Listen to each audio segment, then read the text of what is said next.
someone needed to alert him to the matter.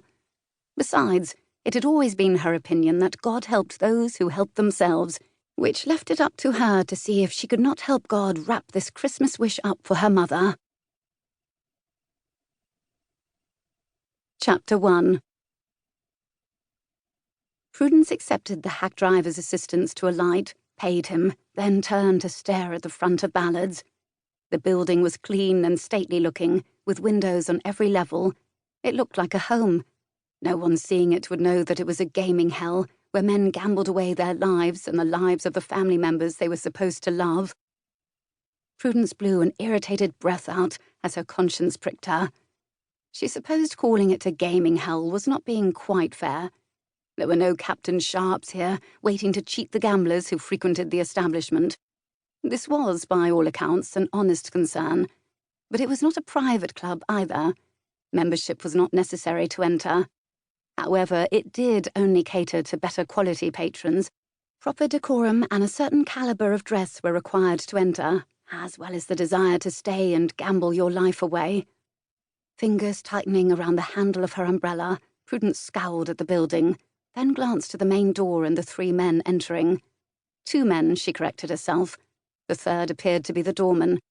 He nodded, held the door for the other 2, then closed it and settled in, arms crossed over his barrel-like chest, an intimidating expression on his face. Prudence felt her heart sink. She very much suspected that the man was not going to let her enter. It might not be a private club, but that didn't mean women were any more welcome. Except as servants, she amended. Prudence had heard that Lord Stockton, the owner, had taken the innovative step of hiring female servants to serve the food and drink that persuaded clients to stay longer and lose more money. But those were the only women welcome inside. Nay, the man guarding the door would not be eager to allow her entry. To be honest, Prue wasn't enthusiastic about the idea herself. It certainly wouldn't do her reputation any good. Not that there was much to worry about. She, her mother, and her whole family had already been as good as ruined, or would be, the moment it was revealed the depths to which her father's gambling had brought them. It would be only a matter of time, she thought unhappily. The rumours and gossip were already beginning to flow. The difference in the way the ton in general responded to the Prescott family was already notable. They were starting to distance themselves, not shunning the family openly yet. That would wait until the rumours and gossip were proven true, but invitations to balls had all but stopped, and no one spoke to them at those they did attend. Prue supposed that was why her mother now prayed that her father would stop before they were in debtor's prison and not before the family was ruined. It was too late for the latter. Still, it was one thing for her father to see them ruined, quite another for Prudence to throw her reputation away, which was what she was doing with this visit. But this was the only way she could think of to get to see her father. Talking to him at home would have been easier, of course, but Edward Prescott had developed the inconvenient habit of leaving the house the moment he awoke each day, leaving his daughter little opportunity to speak to him. Perhaps that was why he did it. The hack she had hired to get her here began to pull away, the clip-clop of the horse's hooves drawing her from her thoughts.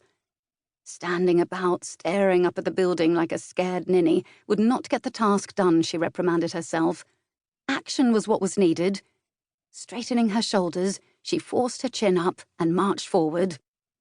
Prudence hadn't really considered how she would get past the doorman, zealously guarding Ballard's entrance, but taking him by surprise seemed her best chance.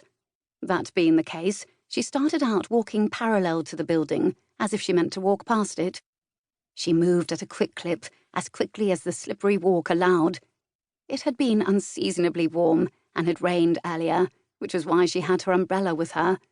But the temperature was dropping now that night had fallen, and ice was forming, making walking treacherous. She waited till the very last moment. Then, when she was directly in front of the entrance, Prudence veered sharply to the right and straight for the doors. She nearly smiled upon seeing that the man was distracted, talking to a new arrival, and that her path was clear.